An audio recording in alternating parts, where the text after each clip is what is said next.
Honorable Minister, Home Minister will reply.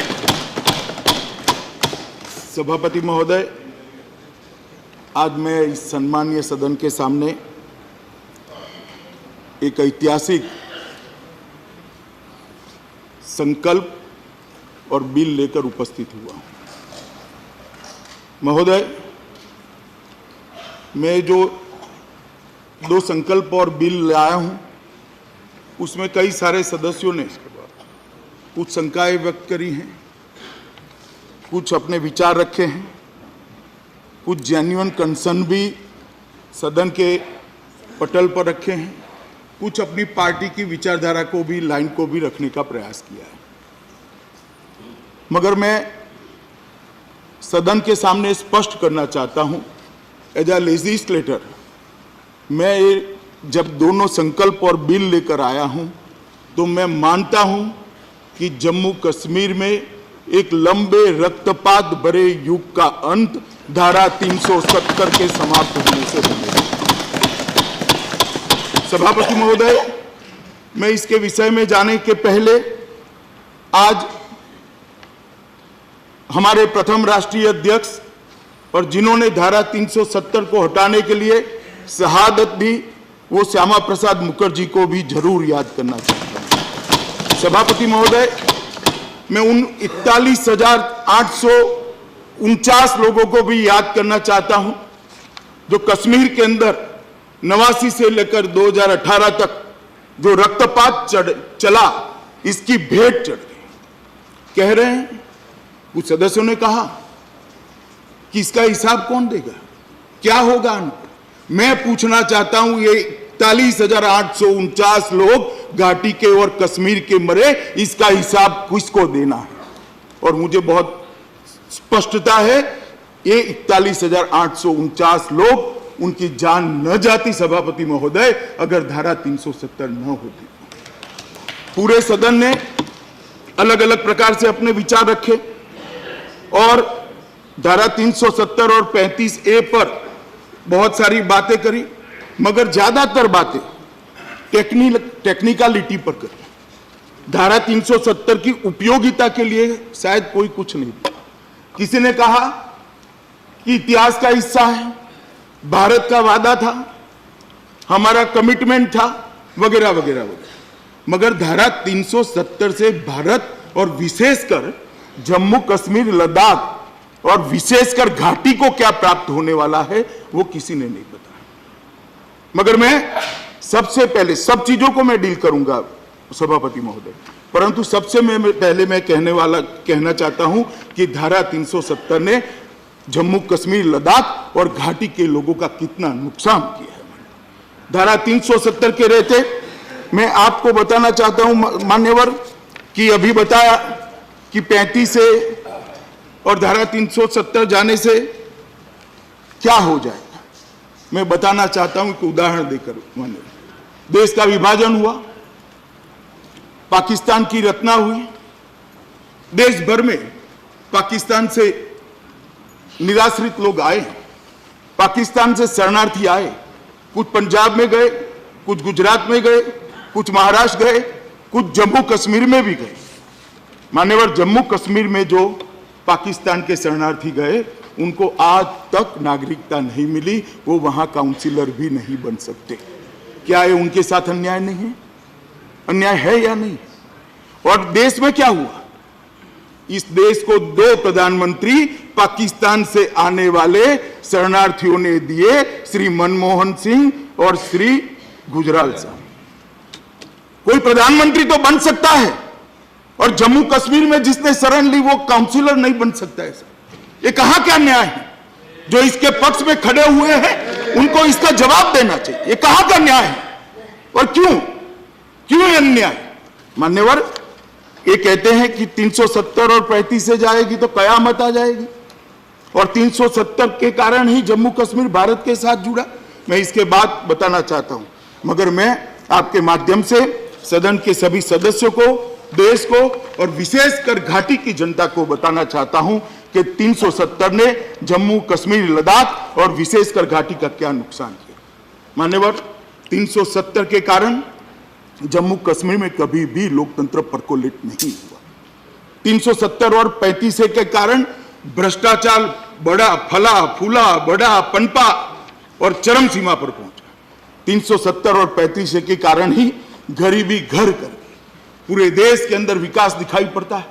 घाटी के गांवों को देखते हैं तब हृदय के अंदर संवेदना आती है, आंख में आंसू आते हैं कि आजादी के 70 साल के बाद ये क्यों गुर्बत में जी रहा है, क्यों गरीबी में जी रहा है। मान्यवर, वहां के आरोग्य को भी इतनी सुविधाएं नहीं मिली, आरोग्य की भी, उसका कारण भी 370 है। विकास नहीं हुआ, जम्मू कश्मीर के विकास में बाधक भी 370 है। शिक्षा लेने के लिए जम्मू कश्मीर के बच्चों को देश भर के शिक्षा संस्थानों में जाना पड़ता है, इसका भी कारण 370 है। ये 370 मान्यवर महिला विरोधी भी है, दलित विरोधी भी है, आदिवासी विरोधी भी है और आतंकवाद की जड़ भी 370। मैं देख रहा हूं अभी सामने, मगर मैं सब चीजों का डिटेल जवाब देना चाहता हूं मान्यवर। सबसे पहले मैं लोकतंत्र की बात करूंगा। इस देश के अंदर संविधान का 73वां और 74वां संशोधन आया, मगर चूंकि 370 थी, वो जम्मू कश्मीर में अप्लाई नहीं हुआ। जम्मू कश्मीर में अप्लाई नहीं हुआ। देश भर के अंदर स्वर्गीय प्रधानमंत्री राजीव गांधी लेकर आए, मगर जम्मू कश्मीर में अप्लाई नहीं हुआ। जब आजाद साहब मुख्यमंत्री थे तब भी नहीं कर पाए। क्यों नहीं कर पाए? क्योंकि वहां धारा 370 थी और वहां कॉन्सेंसस नहीं बन पाता था। मान्यवर, पंचायत और नगर पालिका के चुनाव होते भी नहीं थे। आज भी वहां पर 73 और 74वां संशोधन लागू नहीं हुआ है। आज ये सदन पास करेगा, कल लोकसभा पास करेगी। 73 और 74वां संशोधन ऑटोमेटिकली जम्मू कश्मीर को अप्लाई। मान्यवर, पंचायत के चुनाव वहां नहीं होते थे, नगर पालिका के चुनाव नहीं होते थे। लेजिस्लेटर सुनकर मैं 25 लोगों ने कहा कि लेजिस्लेशन को क्यों भरोसा में। मैं पूछना चाहता हूं, 40,000 से ज्यादा पंच सरपंच का अधिकार 70 साल तक ले लिया, इसका जिम्मेदार कौन है? इसका जिम्मेदार है 370। माननीय राष्ट्रपति शासन हुआ, राष्ट्रपति शासन में माननीय प्रधानमंत्री जी ने आग्रह किया और जम्मू कश्मीर के पंचायत एक्ट के तहत वहां चुनाव हुए। आज 40,000 पंच सरपंच गांव की सेवा सीधी कर रहे हैं, उनके हाथ में 3500 करोड़ रुपया पहुंचा। यह अधिकार नहीं मिला, मगर कोई नहीं बोलेगा। हमें कहते हैं वोट बैंक की राजनीति कर। क्यों घाटी में सिर्फ मुसलमान रहते हैं? क्या कहना चाहते हैं आप? घाटी में मुसलमान भी रहते हैं, हिंदू भी रहते हैं, सिख भी रहते हैं, बौद्ध भी रहते हैं, जैन भी रहते हैं।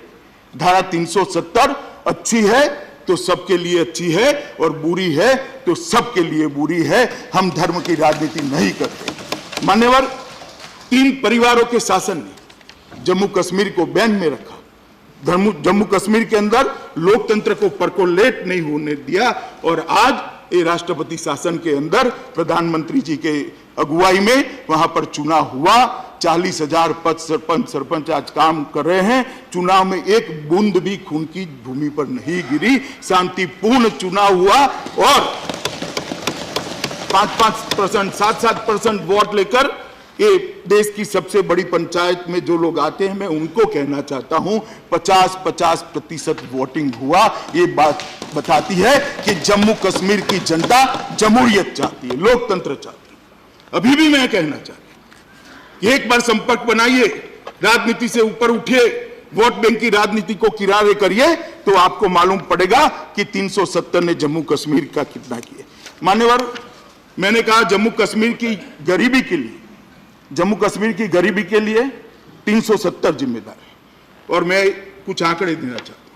2004 से 2019 तक 2,77,000 करोड़ रुपया जम्मू कश्मीर को भारत सरकार की ओर से भेजा गया। 2,77,000 करोड़ रुपया नरेंद्र मोदी पैकेज के अलावा। मान्यवर, नीचे देखते हैं तो जमीन पर कुछ नहीं।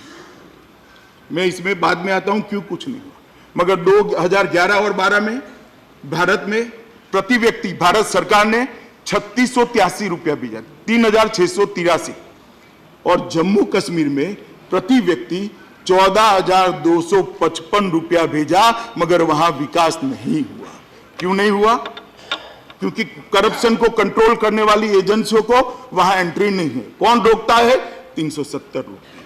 मान्यवर, 2017 से 18 भारत में प्रति व्यक्ति एवरेज 17-18 में 8,227 रुपया भारत सरकार ने भेजा, और जम्मू कश्मीर में प्रति व्यक्ति खर्च 27,358 रुपया, मगर नीचे तक नहीं जाता, क्योंकि धारा 370 ने मोनोपोली बनाई है। वहां का ही व्यक्ति बिजनेस कर सकता है। चंद लोग जो 3 परिवार के साथ जुड़े हैं, उन्होंने सीमेंट की एजेंसियां ले ली, लोहे की एजेंसियां ले ली। मान्यवर, मैं बताना चाहता हूं, सीमेंट वहां पर देश से 100 रुपया प्रति थैली महंगा है। 100 रुपया प्रति थैली महंगा। क्यों? क्योंकि किसी को बिजनेस करने की वहां परमिशन नहीं है, स्पर्धा ही नहीं होती है, और ये 3 परिवार का आशीर्वाद जिस पर होता है वही बिजनेस कर पाता है। मान्यवर, मैं पूछना चाहता हूं, जो 370 की वकीलात करते हैं उनको, ये रुपया कहां गया? जम्मू कश्मीर बैंक के अंदर ऑडिटर गया, एडमिनिस्ट्रेटर रखा, अच्छे अच्छे को चेहरों पर मैंने मान्यवर सर्दियों में पसीना देखा है। और ये जो हो हल्ला हो रहा है वो जम्मू कश्मीर के लिए नहीं हो रहा है, क्योंकि हो हल्ला इसलिए हो रहा है कि अब जांच शुरू हुई, वहां राष्ट्रपति शासन है, जांच शुरू हुई है, इसलिए हो हल्ला हो रहा है। मैं समझता हूं कि इसको एक अलग रंग देना चाहते हैं। और मान्यवर, क्या मिला घाटी के व्यक्ति को? देश आजाद हुआ, देश भर में एवरेज कीमत 1 एकड़ की 3,000 रुपया थी। देश के कई हिस्सों में 30 लाख हो गया, कई हिस्सों में 10 लाख हो गया, कहीं पर 3 करोड़ हो गए, मगर 10 लाख से नीचे शहर के आसपास कहीं पर जमीन का दाम कम नहीं है। और आज जम्मू कश्मीर में क्या है? 3,000 से 30,000 भी नहीं हुआ। जिसके पास भूमि है उसका दाम क्यों नहीं बढ़ा? क्योंकि खरीदारी नहीं है, कोई खरीद ही नहीं सकता है। अब जब कोई खरीद नहीं सकता है तो दाम भला कहां से बढ़ेगा? भाई, क्यों गरीब रखना चाहते? मैं पूछना चाहता हूं कि आप उस व्यक्ति को जिसके पास भूमि है उसको गरीब क्यों रखना चाहते? इसकी वेल्थ को क्यों नहीं बढ़े? राम गोपाल जी कह रहे हैं, मान्यवर, आपके माध्यम से, मैं लखनऊ के आसपास कितना भाव हुआ, कितना रेट हो गया, तो श्रीनगर वाले को राम गोपाल जी अधिकार नहीं है क्या? हमें नहीं देना है क्या? क्यों रोक कर रखना है उसको? मान्यवर, ये गरीबी जो वहां गई है, बढ़ी है, इसका मुख्य कारण धारा 370 और 35 है। मान्यवर, भ्रष्टाचार अथाह हुआ, करोड़ों रुपया, हजारों करोड़ रुपया भारत सरकार ने भेजा, भ्रष्टाचार की भेंट चढ़ गया, और कोई भ्रष्टाचार को कंट्रोल करने वाले कानून वहां पर अप्लाई नहीं होने दे, 370 का उपयोग। मान्यवर, पर्यटन, पूरी दुनिया मानती है कि कश्मीर की घाटी और लद्दाख जमीन पर का स्वर्ग है। मुगल काल से सब लोग मानते हैं, मगर पर्यटन जितना बढ़ना चाहिए था वहां नहीं। बर्फ भी है, तालाब भी है, घाटी भी है, वन भी है,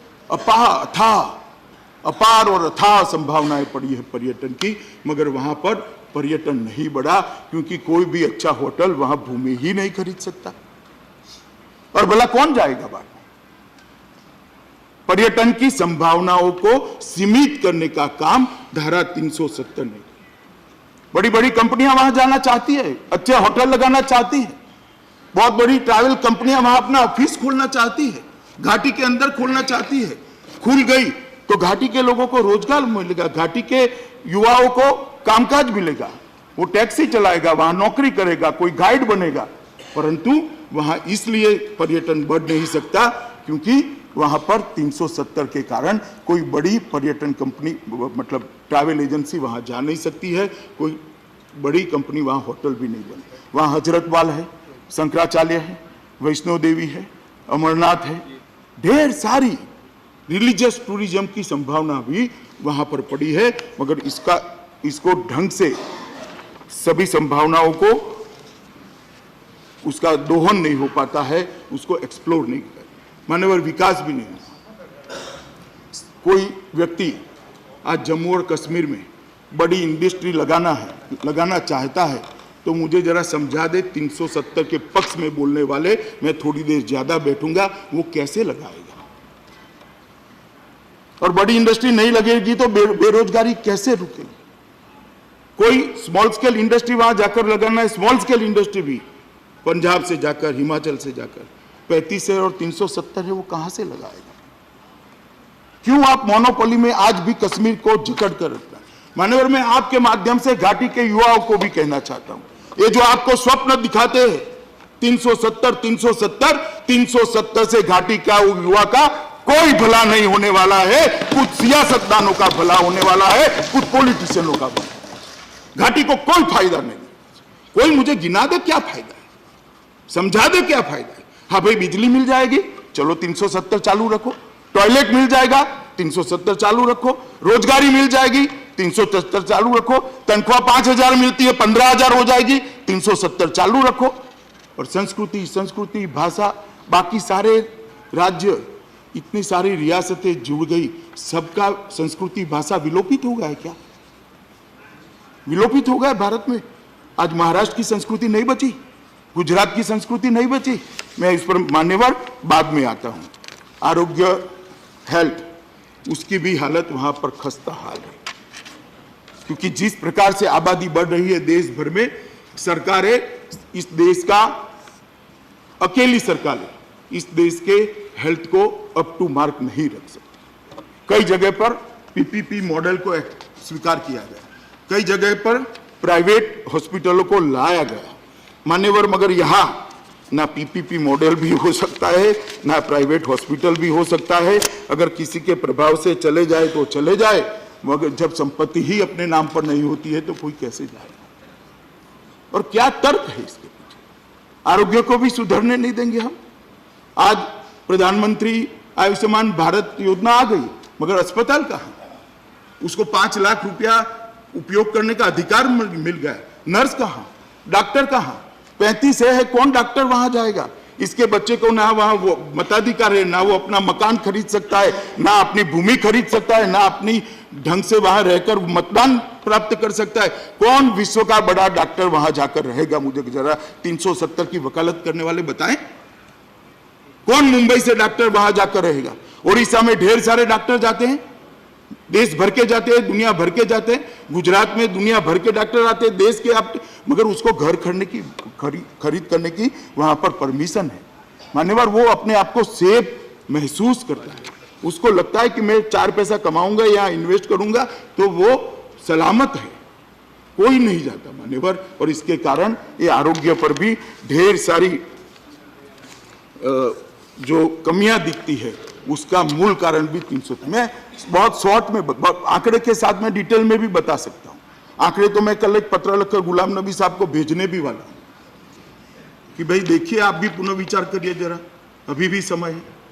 मान्यवर, शिक्षा, देश भर के 6 से 14 साल के बच्चों को शिक्षा का अधिकार 2009 में मिल गया। संविधान के अंदर सुधार हुआ, राइट टू एजुकेशन मिला। आज कश्मीर में नहीं है। मैं आपके माध्यम से जो लोग 370 के लिए बोलते थे, चाहे कपिल सिब्बल साहब हो, चाहे चिदम्बरम साहब हो, चाहे गुलाम नबी आज़ाद, क्यों कश्मीर के घाटी के बच्चों को शिक्षा का अधिकार नहीं मिलना चाहिए, इसका जवाब 370 के एडवोकेट्स ने देना चाहिए। क्यों नहीं मिला उनको वो अधिकार? क्योंकि यहां संविधान का हमने जो सुधार किया वहां स्वीकृत नहीं किया। अब कोई जरूरत नहीं है, कल अगर लोकसभा इसको पारित करती है तो ये शिक्षा का अधिकार कल रात से जम्मू कश्मीर के हर बच्चे को मिलेगा, हर बच्चे को मिलेगा। मान्यवर, प्राइवेट एजुकेशनल इंस्टीट्यूशन नहीं आते, क्यों जाएंगे वहां? कौन प्रोफेसर वहां पढ़ाने जाएगा? कौन अपना पैसा निवेश करेगा? इसके नाम पर तो संपत्ति ही नहीं हो सकती। एप्रिसिएशन होगा, वो उसको फायदा नहीं मिलेगा। कौन भला जाकर वहां कॉलेज? और क्यों पकड़ कर रखना चाहते हैं तुमसे? कारण क्या है? मैं नहीं समझ पाता। मान्यवर, कोई कारण हो तो बताना चाहिए। आप अचानक बिल लेकर आए, हमें मौका नहीं दिया, हमें ये नहीं किया। मैं बताना चाहता हूं, हम तो साहब राष्ट्रहित का बिल लेकर आए थे। आप इंदिरा जी को इलाहाबाद के जजमेंट से बचाने का संवैधानिक सुधार उसी दिन लेकर, उसी दिन पारित कर इस देश की डेमोक्रेसी को, और हमें उपदेश देते हैं। मान्यवर, मैं बताता हूं, मैं तो जो बिल को पायलट कर आया हूं, मान्यवर, मैं तो जो बिल को पायलट कर आया हूं, वो बिल के अंदर मैं मानता हूं, मतभेद हो सकता है, मैं मानता हूं 370 और 35 से हटाने से घाटी का, जम्मू का, लद्दाख का भला होने वाला है और साच अर्थ में जम्मू कश्मीर ये 370 और 35 से हटने के बाद मान्यवर भारत का अभिन्न अंग बनने वाला है। शेड्यूल बता दें, शेड्यूल 1 में जम्मू कश्मीर राज्य है। गुलाम नबी साहब ने बताया कि शेड्यूल 1 में जम्मू कश्मीर राज्य है। मैं पूछना चाहता हूं, जम्मू कश्मीर राज्य है वो तो मैं मानता हूं, मगर मुझे बताइए कि भारत की दोनों संसद जो कानून पारित करती है वो जम्मू कश्मीर में अप्लाई होता है क्या? जम्मू कश्मीर के नागरिकों को उसका फायदा मिलता है क्या? सरकारें कानून सरकार चलाने के लिए नहीं बनाती, सरकारें कानून नागरिकों के भले के लिए बनाती है, भले के लिए। और अगर नागरिकों के भले के लिए इस देश की संसद ने, दोनों सदनों ने कोई कानून को पारित किया मान्यवर, वो वहां पहुंचता ही नहीं। गुलाम नबी साहब ने मान्यवर मुझे कहा, मुझे एड्रेस कर कर कहा कि इंटरस्टेट शादियां होने लगी। अब सुनते नहीं है साहब, मेरा थोड़ा गुलाम नबी साहब सुन ले मान्यवर। उन्होंने कहा इंटरस्टेट शादियां हो रही। मुझे बताइए साहब, एक जम्मू कश्मीर की बच्ची ने किसी ओडियावासी से शादी कर दी तो उसको और उसके बच्चों को वहां पर कोई अधिकार मिलने वाला है क्या? आप खुश हो रहे हैं शादियां हो रही है, ये शादियां तो कानून नहीं है फिर भी हो रही है। एक बार खुला कर दो, जम्मू और कश्मीर साच अर्थ में हिंदुस्तान के साथ घुल मिल जाएगा, कुछ नहीं होगा। एक मेंटल बैरियर है, ये वोट बैंक की राजनीति है और एक खामखा बोझ लेकर कुछ लोग घूमते रहते हैं, ये हो जाएगा वो हो जाएगा। मान्यवर कुछ नहीं होने वाला है। मान्यवर शिक्षा के अधिकार को वहां ले जाना है तो भी 370 चाहिए। महिलाओं के सारे अधिकार के कानून जो बने हैं और उनको, महिलाओं को, उनके बच्चों को अगर अधिकार देना है तो भी 370 चाहिए मान्यवर। ये 370 दलित और आदिवासी विरोधी है मान्यवर। मैं पूछना चाहता हूं कि वहां कितना % ओबीसी है मान्यवर। आपके माध्यम से मैं रामगोपाल जी को भी पूछना चाहता हूं कि उनकी पार्टी तो ओबीसी की खैरख्वाह पार्टी है, हमेशा बात करती है। आपको मालूम है रामगोपाल जी, वहां पर ओबीसी को रिजर्वेशन ही नहीं मिल पाता है। ट्राइबल्स को राजनीतिक रिजर्वेशन नहीं मिलता, दलित को राजनीतिक रिजर्वेशन नहीं मिलता। इसीलिए आज बहन मायावती की पार्टी ने इसका समर्थन किया है, इसके पक्ष में वोट। मैं सुन रहा था सर, मान्यवर कब तक इनके साथ अन्याय करें? और ये जो ट्राइबल है सिर्फ हिंदू नहीं है, जो कहते थे वोट बैंक, हम वोट बैंक की भाई वो तो गुर्जर है, मुस्लिम गुर्जर है, उनको भी रिजर्वेशन से वंचित करा है। कोई ये तो समझा दे प्राप्त क्या होगा। बिल 11 बजे लिए, 11 बजे चर्चा कर ली, 370 ऐसे ही आप बदल देते हो। कहते कि कॉन्स्टिट्यूशनली ठीक नहीं है। मुझे भी मालूम है कि साहब कुछ पार्टियों ने एनजीओ की ब्रिगेड बनाकर रखी है और ये बिल को चैलेंज करेंगे, मुझे भी मालूम है। और मैं मान्यवर आपके माध्यम से सदस्यों को कहने आया हूं, कोई भी लीगल स्क्रूटिनी से इस बिल को कोई कुछ नहीं होने वाला है। हर लीगल मान्यवर दलित, आदिवासी, ट्राइबल, इसके लिए कहीं पर कोई व्यवस्था नहीं हो पाई है। इसका कारण भी 370 है। अब मान्यवर मैं आता हूं आतंकवाद पर। मान्यवर आतंकवाद बढ़ा, जन्मा, पनपा और चरम सीमा पर भी पहुंचा, अब धीरे धीरे नीचे आ रहा है। मगर इसके जड़ में हमने जाना पड़ेगा। मैं आपको बताता हूं मान्यवर समय समय पर ये 370 के भूत ने वहां अलगाववाद को मानने वाले युवाओं के मन में उनको गुमराह कर कर एक बड़ी नाराजगी की भावना खड़ी की। नाराजगी की भावना पाकिस्तान ने उसका उपयोग किया और देश में जम्मू कश्मीर में आतंकवाद देश से कई गुना ज्यादा बढ़ा। मान्यवर आज तक 41,400 से ज्यादा लोग मारे गए। क्यों मारे गए? और मैं पूछना चाहता हूं कि आप कह रहे हैं कि आप आपकी पॉलिसी ठीक नहीं, हमारी पॉलिसी ठीक नहीं, चलो एक मत हो सकता है, मगर आपकी पॉलिसी ने क्या किया? किसकी पॉलिसी के कारण 41,894 लोग मारे गए? पॉलिसी किसी ने नहीं बदली। जवाहरलाल जी जो चालू कर आए थे वही पॉलिसी चल रही है। किसकी जिम्मेदारी है इसकी? क्यों मारे गए? मान्यवर, स्वायत्तता की मांग उठी। पाकिस्तान 3 युद्ध हारने के बाद 1988 में जनरल जियाउल हक ने ऑपरेशन टोपैक को स्वीकृति दी। इसके अंदर भी 370 का उल्लेख है। उन्होंने कहा है ये 370 कलम जब तक है तब तक कश्मीर का युवा भारत के साथ जुड़ नहीं सकता। एक ग्रुप ऐसे खड़े करिए जो कश्मीर के युवा को गुमराह करे और भारत की मेन स्ट्रीम से अलग करे। और ये 88 में ऑपरेशन टोपैक की शुरुआत हुई। 89 से यहां पर आतंकवाद शुरू हुआ। और मैं पूछना चाहता हूं कि पाकिस्तान तो पूरे पाक प्रेरित जो ग्रुप्स हैं, आतंकवादी हैं, वो तो पूरे देश में आतंकवाद फैलाना चाहते हैं। क्यों राजस्थान का युवा गुमराह नहीं होता? क्यों गुजरात का युवा गुमराह नहीं होता? गुजरात में भी पाकिस्तान की बॉर्डर है। क्यों उड़ीसा का युवा गुमराह नहीं होता? क्यों बिहार का युवा गुमराह नहीं होता? क्योंकि वहां 370 नहीं है, वहां कोई अलगाववाद का भूत नहीं। मान्यवर, 370 नहीं, समय समय पर जब भी आतंकवाद खत्म होने की कगार पर आता है 370 को लेकर कुछ लोग ये चीज को बढ़ाना शुरू करते हैं। और मैं मानता हूं मान्यवर, हुर्रियत, ISI, घुसपैठिए, इस सब लोगों ने कश्मीर के युवाओं को गुमराह करा है। और 1990 से 2018 तक 41,894 लोगों को अपने जान से हाथ धोने पड़े हैं। मान्यवर, यह आंकड़ा छोटा नहीं है। रक्तपात हो जाएगा, ये हो जाएगा। क्यों ऐसी शुभकामनाएं देते हैं भैया? हम एक नया प्रयोग कर रहे हैं, आप कहिए कि भाई चलो सब अच्छे से हो, शांति से हो। क्या संदेश जाएगा घाटी में?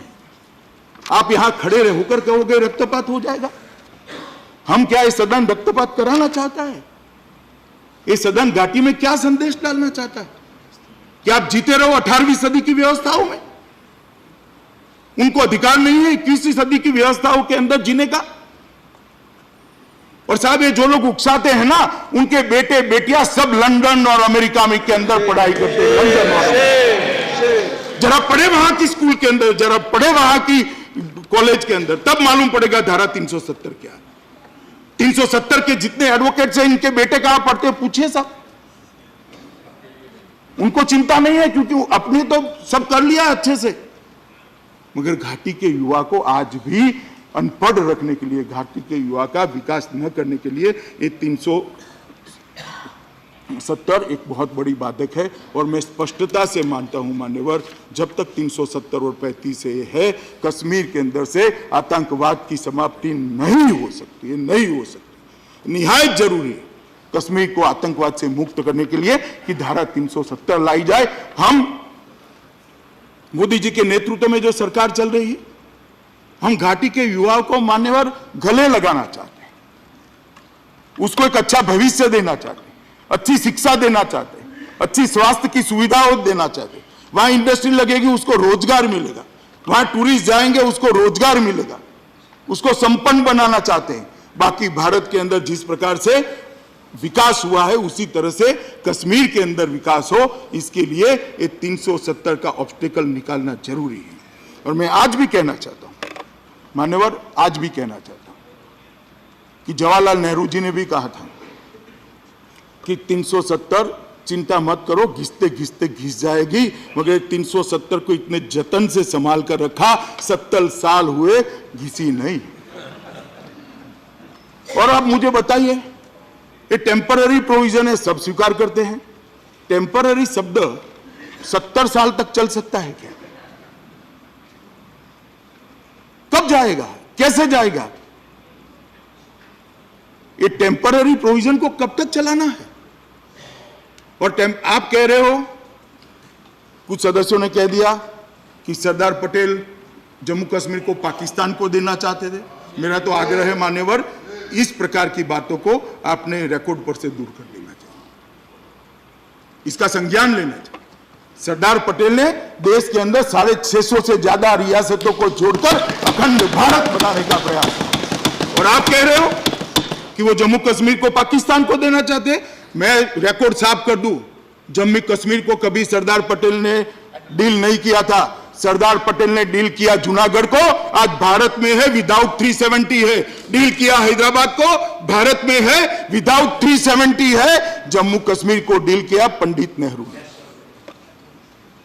और विथ 370 है।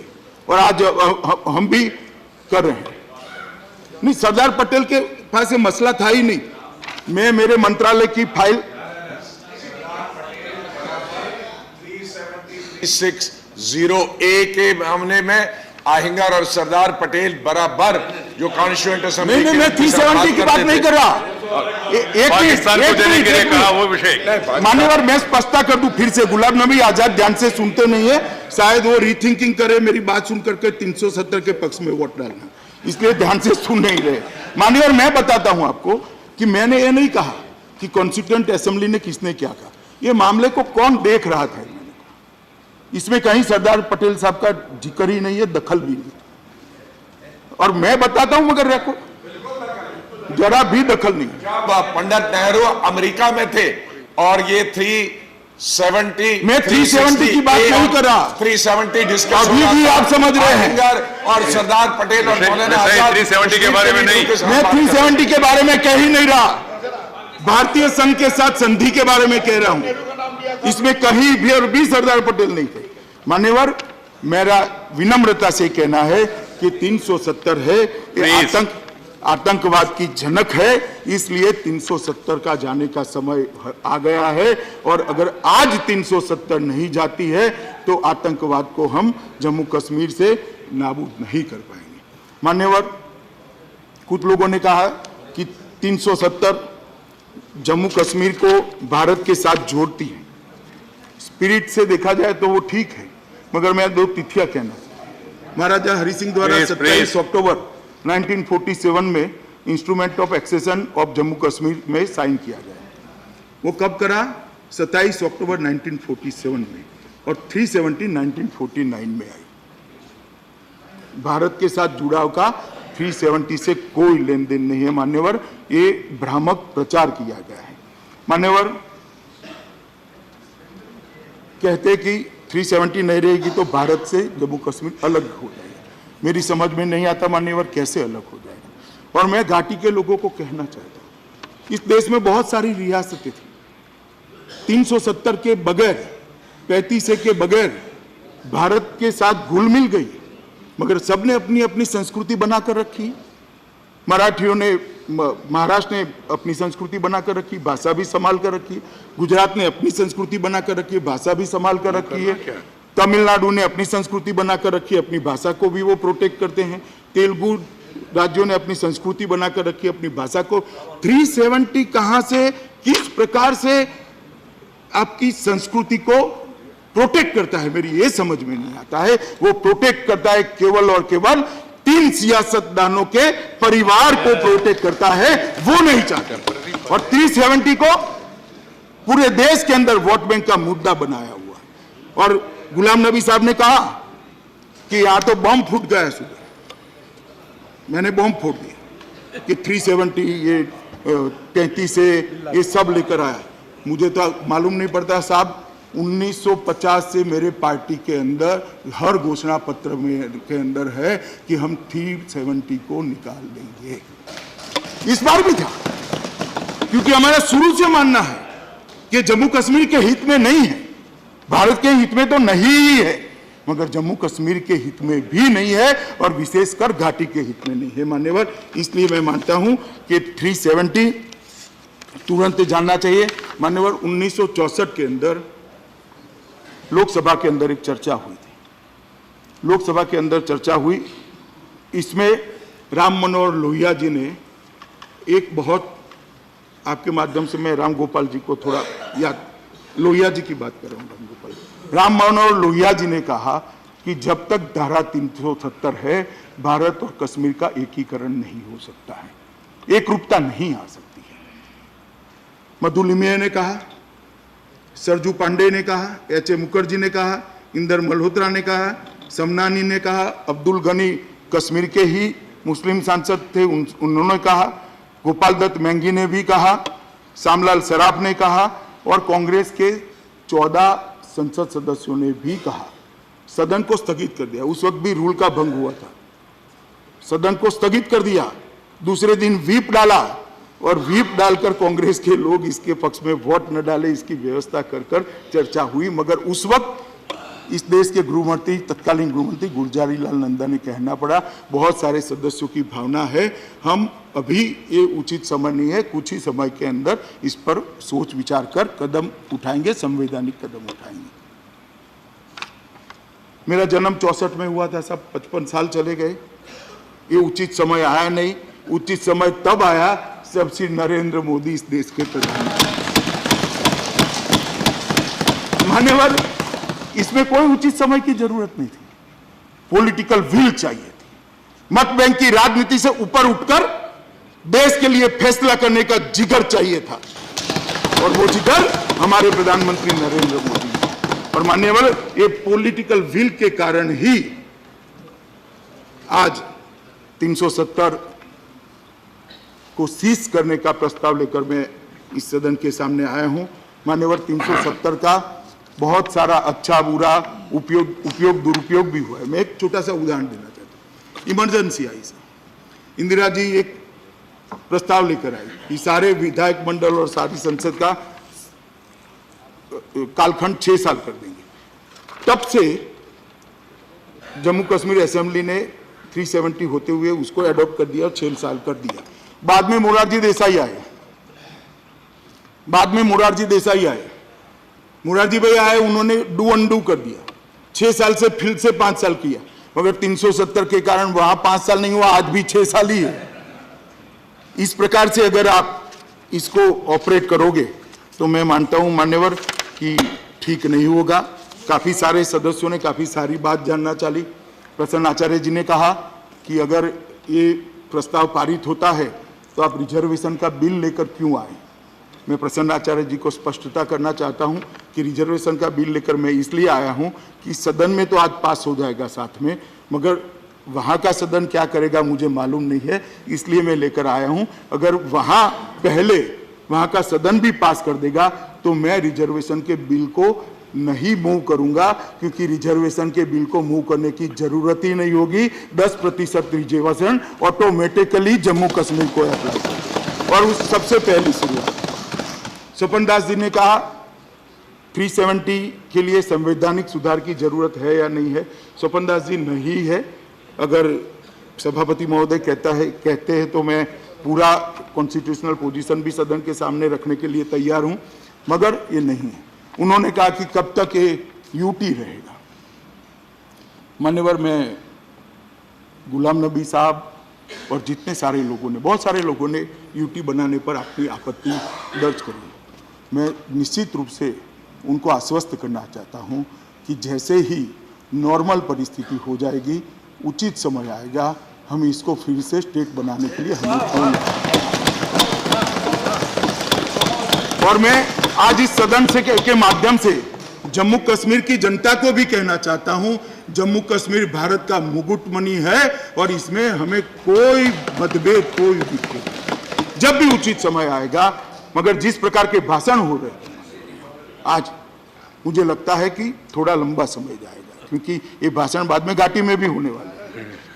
अगर स्थिति नॉर्मल होती है तो हमें कोई ज्यादा इसको लंबा करने में कोई शौक नहीं है, ना हम करना चाहते हैं। वाइको जी ने कहा कासावो बन जाएगा कश्मीर। वाइको जी, आश्वस्त रहिए, कुछ कासावो नहीं हो जाएगा। ये स्वर्ग था, है और रहने वाला। कासावो नहीं बनने देंगे, आप चिंता मत करिए। आपको वही करना है। शिवा ने कहा, श्रीमान शिवा ने कहा कि भाई ये बाकी सारे राज्यों के अंदर भी ये रूट आप लेंगे। मैं माननीय सदस्य शिवा जी को और सारे सदन को आश्वस्त करना चाहता हूं, बाकी कोई राज्य में 370 नहीं है, इस प्रकार की विशिष्ट परिस्थिति भी नहीं है। ढेर सारे विभाजन आजादी के बाद हुए हैं, हमने भी करे।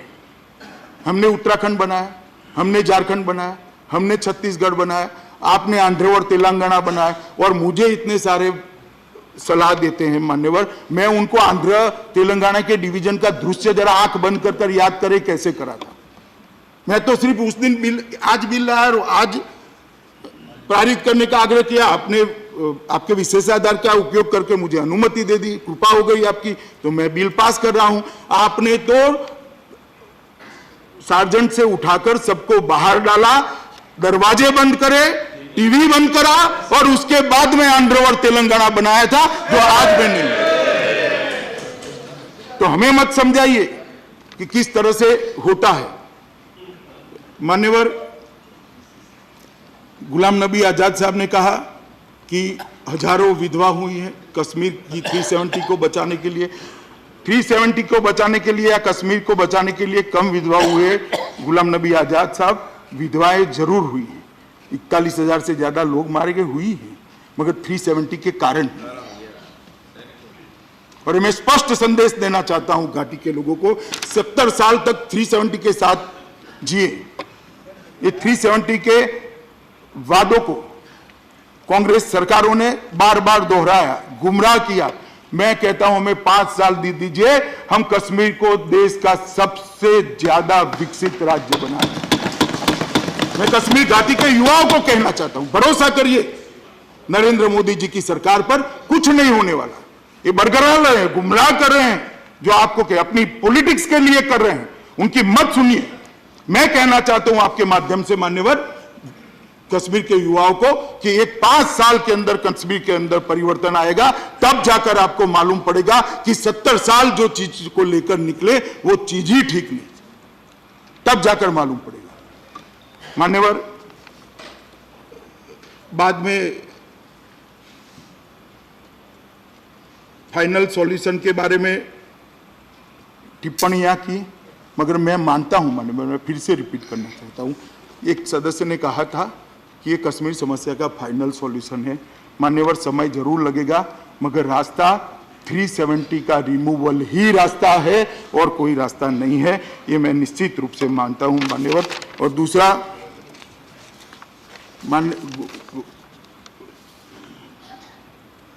चिदम्बरम जी ने सवाल किया कि 370 का उपयोग 370 के सुधार के लिए कैसे कर सकते हैं। जो कॉन्स्टिट्यूशन ऑर्डर आया है चिदम्बरम जी, 367 रेड विथ 371D है, आप एक बार ध्यान से उसको देख लीजिएगा, तो कॉन्स्टिट्यूशन ऑर्डर की वैधता आपको भी मालूम हो जाएगी।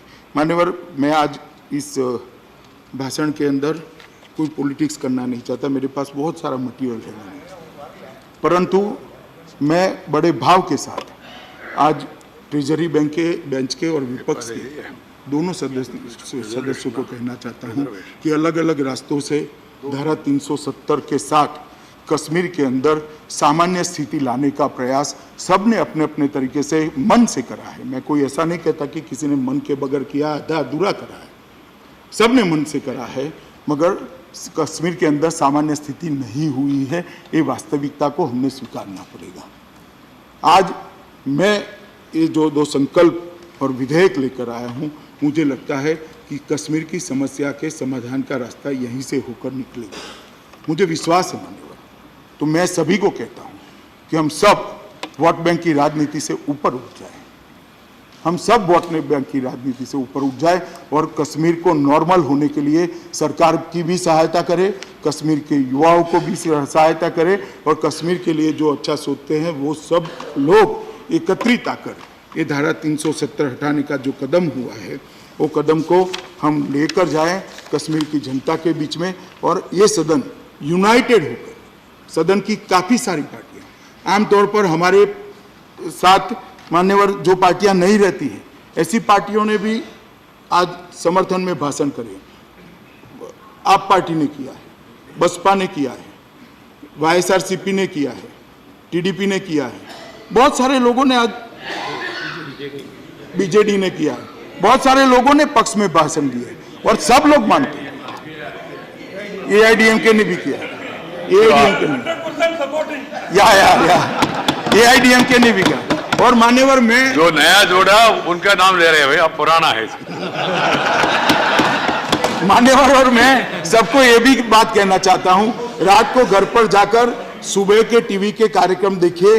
देश की जनता एक मुख से मानती है कि 370 के जाने से कश्मीर हमेशा के लिए स्वस्थ हो जाएगा, अच्छा हो जाएगा, इसकी समस्या का समाधान हो जाएगा। जब जनता का इतना बड़ा दृढ़ विश्वास है, तो आज जनता का विश्वास देखकर मान्यवर मेरा भी विश्वास बहुत बड़ा है। मैं तो पहले से मानता हूं कि 370 कश्मीर को नॉर्मल बनाने के लिए सबसे बड़ा हर्डल है, और मुझे ये भी मालूम है अगर वोट बैंक की राजनीति करना कुछ पार्टियों ने चालू करा तो इसको चैलेंज कर और उसके रास्ते में हर्डल भी खड़े किए जाएंगे। सारे हर्डल को पार करते हुए मान्यवर, ये 2 संकल्प और एक जो बिल है वो तीनों, और चौथा रिजर्वेशन का बिल, ये तीनों बिल मान्यवर कश्मीर को नॉर्मल बनाने की दिशा में आगे जाएंगे। और मुझे भरोसा है कि कुछ ही दिनों में हम हंसता डोलता खेलता कश्मीर देखेंगे, और ये जो बम धमाके, गोलियां, बंदूकें और आतंकवाद जो वहाँ दिख रहा है, उसकी जगह हंसते खेलते बच्चे स्कूल के अंदर जाएंगे, बूढ़ों का इलाज भी होता होगा, युवाओं को रोजगारी भी मिलती होगी, और दाल लेक के अंदर कोई भी नागरिक किसी भी प्रकार के डर के बगैर आराम से अपने परिवार के साथ जा पाएगा। ऐसे कश्मीर की हम रचना करेंगे। तो मैं सभी को निवेदन करना चाहता हूं कि कृपया इस दोनों संकल्पों का और बिल का दोनों आप समर्थन करिए, और एक अच्छा मैसेज कश्मीर के अंदर हम डालिए। इतनी करबद्ध विनती कर मैं मेरी बात को समाप्त करता हूं।